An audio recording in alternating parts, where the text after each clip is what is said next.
Hi hello study time ടിപ്സിൻ്റെ പുതിയൊരു വീഡിയോയിലേക്ക് എല്ലാവർക്കും സ്വാഗതം.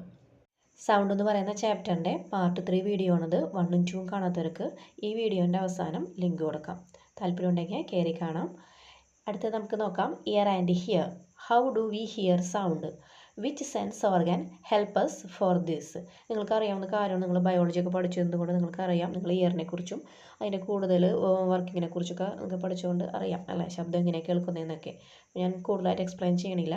നമുക്കിതിൽ തന്നെ പറയാനുണ്ട് ശബ്ദം എങ്ങനെ കേൾക്കുന്നതെന്ന്. അപ്പോൾ നമുക്ക് അതിലേക്ക് കിടക്കാം. അതിന് വേണ്ടിയിട്ടൊരു ആക്ടിവിറ്റി തന്നിട്ടുണ്ട്. അതിൽ fasten a piece of burst balloon, a diaphragm to any one end of the plastic bottle with both ends cut off. Fix a rim of transparent material of about 2 cm height vertically above the diaphragm. Put some mustard seeds on the diaphragm. ഇവിടെ പറഞ്ഞിരിക്കുന്നത് ഒരു ബോട്ടിൽ എടുത്തിട്ട് അതിൻ്റെ രണ്ട് ഭാഗവും cut ചെയ്ത് മാറ്റിയതിന് ശേഷം ഒരു പൊട്ടിയ ബലൂൺ ഡയഫ്രമായിട്ട് ഒരു ഭാഗത്ത് ആ ഒരു ബോട്ടിലിൻ്റെ ഒരു ഭാഗത്ത് ഉറപ്പിക്കാനാണ് പറഞ്ഞിരിക്കുന്നത്. അതിനുശേഷം ബോട്ടിലിന് ചുറ്റും ഡയഫ്രത്തിന് മുകളിലായിട്ട് 2 സെൻറ്റിമീറ്റർ ഉയരമുള്ള ഒരു ട്രാൻസ്പെറൻ്റ് ആയിട്ടുള്ള ഒരു ബോർഡർ ക്രമീകരിക്കാനാണ് പറഞ്ഞിരിക്കുന്നത്. അതായത് അതിന്മേൽ കുറച്ച് കടുകുകൾ ഇടാൻ വേണ്ടിയിട്ടാണ്. അപ്പോൾ അത് തെറിച്ച് പോകാതിരിക്കാൻ വേണ്ടിയിട്ടാണ് ഈ ബോർഡർ ചെയ്യണത്. ഇനി നമുക്ക് ബാക്കി നോക്കാം. Speak loudly through the open part of the bottle as shown in figure. തന്നിരിക്കുന്ന ചിത്രത്തിലേതുപോലെ ആ ബോട്ടിലിൻ്റെ ഓപ്പൺ പാർട്ടിലൂടെ വളരെ ഉച്ചത്തിൽ സംസാരിക്കുക. Observe the mustard seeds. അപ്പോൾ ആ മസ്റ്റാർഡ് സീഡിൻ്റെ ആ ഒരു ചലനം നിരീക്ഷിക്കാനാണ് പറഞ്ഞിരിക്കുന്നത്. Don't you see the mustard seeds moving up and down. ഉറക്കെ സംസാരിക്കുന്ന സമയത്ത് ആ ഡയഫ്രത്തിന്മേൽ കിടക്കുന്ന കടുകുമണികൾ മുകളിലേക്കും താഴേക്കും ചലിക്കുന്നതായിട്ട് കാണാൻ സാധിക്കും. The ear has a part called the tympanum, അതായത് ear drum, which can vibrate like the above diaphragm. അപ്പോൾ ഡയഫ്രം വൈബ്രേറ്റ് ചെയ്യുന്നത് പോലെ തന്നെയാണ് നമ്മുടെ ചെവിയുടെ അകത്തുള്ള ഇയർ ഡ്രം എന്ന് പറയുന്ന ഒരു ഭാഗവും വൈബ്രേറ്റ് ചെയ്യുന്നത്. നേരത്തെ ഒരു ക്വസ്റ്റ്യൻ ചോദിച്ചിട്ടുണ്ടായിരുന്നു, നമ്മൾ എങ്ങനെയാണ് ശബ്ദം കേൾക്കുന്നതെന്ന്. അതിൻ്റെ ആൻസറാണ് ഈ ഒരു പാരഗ്രാഫിൽ പറയുന്നത്. A vibrating object causes rapid pressure variation in the air around it. Vibrate ചെയ്യുന്ന ഒരു വസ്തു അതിൻ്റെ ചുറ്റുമുള്ള എയറിൽ പെട്ടെന്ന് തന്നെ ഒരു പ്രഷർ വേരിയേഷൻ ഉണ്ടാക്കുന്നു. These pressure variation are transmitted through the medium and cause the ear drum to vibrate.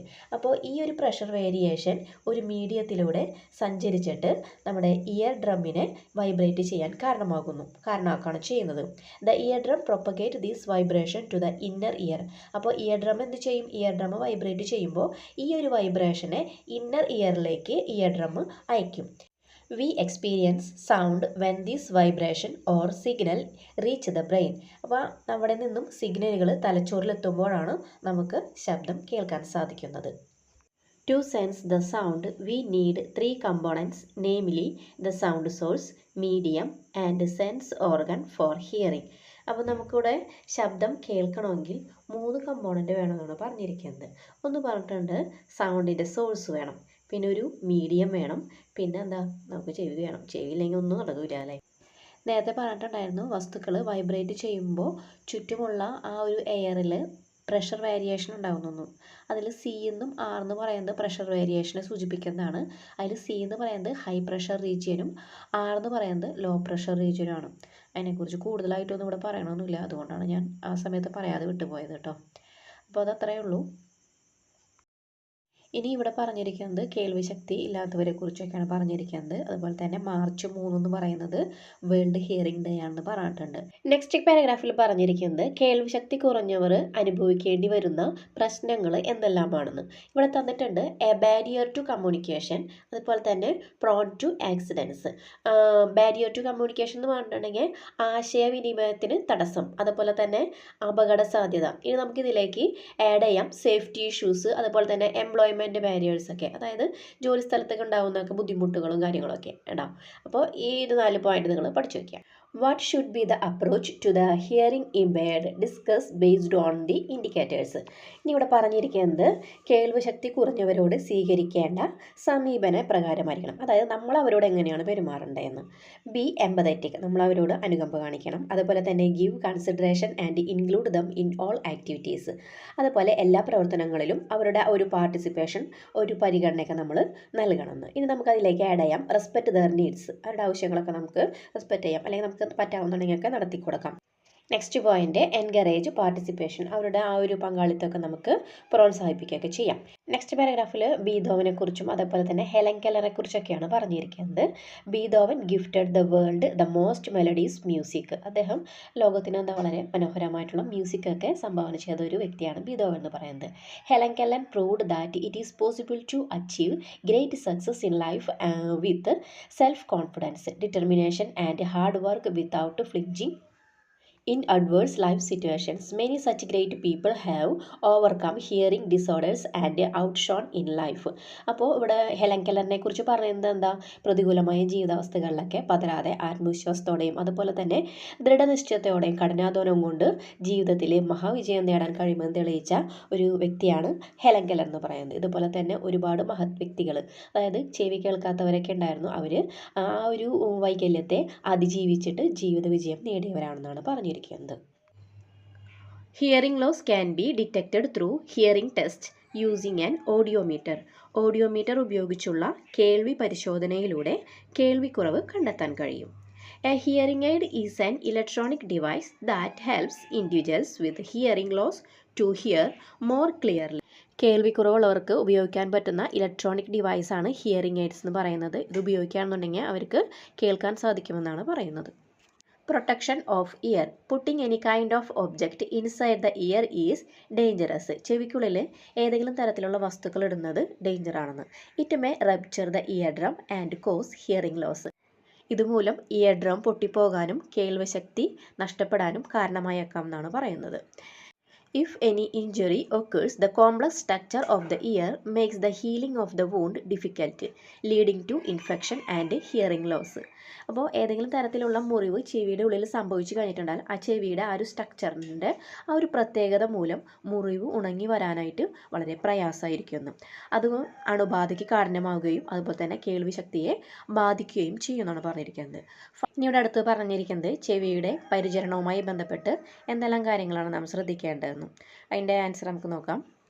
നിങ്ങൾക്കറിയാവുന്ന കാര്യങ്ങളൊക്കെ തന്നെയാണ് ഇവിടെ പോയിൻ്റായിട്ട് കൊടുത്തിരിക്കുന്നത്.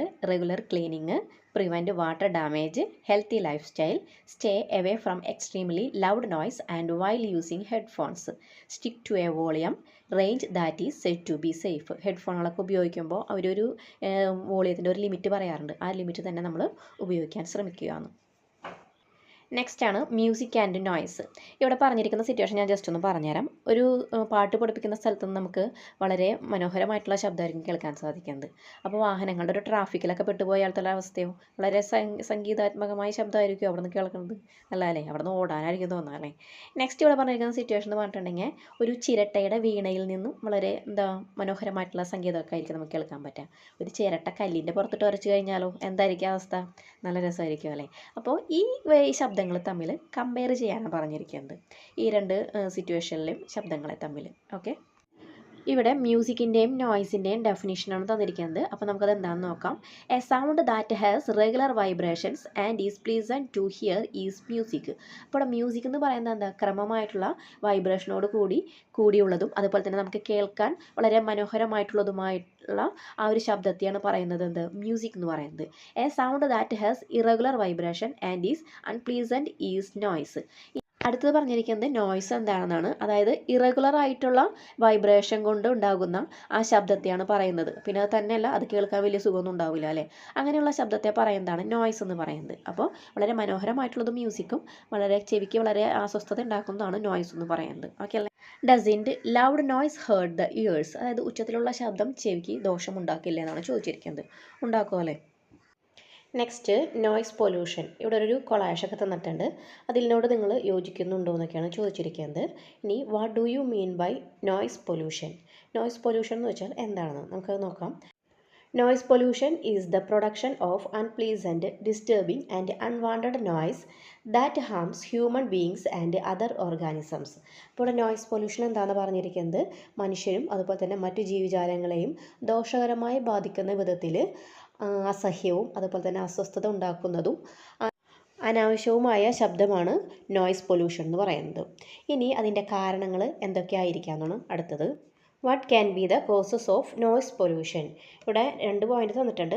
ഒരു പോയിന്റ് നമുക്ക് ഇതിലേക്ക് ആഡ് ചെയ്യാം. അതായത് ഇൻക്രീസിങ് നമ്പർ ഓഫ് വെഹിക്കിൾസ്, അതായത് വാഹനങ്ങളുടെ എണ്ണത്തിലുള്ള വർധനവ്. പിന്നെ പബ്ലിക് അഡ്രസ് സിസ്റ്റം, അതായത് പ്രചരണങ്ങളൊക്കെ ഉണ്ടാവുമല്ലോ, അങ്ങനെയുള്ള സംവിധാനങ്ങളൊക്കെ. പിന്നെ നമുക്കിതിലേക്ക് ആഡ് ചെയ്യാം നോയ്സ് ഫ്രം കൺസ്ട്രക്ഷൻ സൈറ്റ്.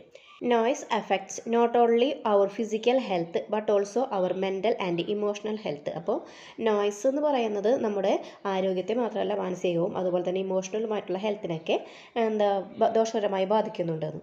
ഇനി ഇവിടെ ഒരു ക്വസ്റ്റ്യൻ കൊടുത്തിട്ടുണ്ട്. Which professional groups are most affected by noise pollution? ഏത് പ്രൊഫഷണൽ ഗ്രൂപ്പിൽപ്പെട്ടവർക്കാണ് കൂടുതലായിട്ടും ഈ ഒരു നോയ്സ് പൊല്യൂഷൻ കൊണ്ടുള്ള ദോഷങ്ങൾ ഉണ്ടാകുന്നതെന്ന്? ഇതിൻ്റെ answer health care workers, teachers, musicians. What can we do to reduce noise pollution? ശബ്ദമലിനീകരണം കുറയ്ക്കാൻ വേണ്ടിയിട്ട് നമ്മൾക്ക് എന്തെല്ലാം ചെയ്യാൻ സാധിക്കുമെന്നാണ് ഇവിടെ ചോദിച്ചിരിക്കുന്നത്. Noise pollution can be reduced. Below are some steps to reduce the effect of noise pollution.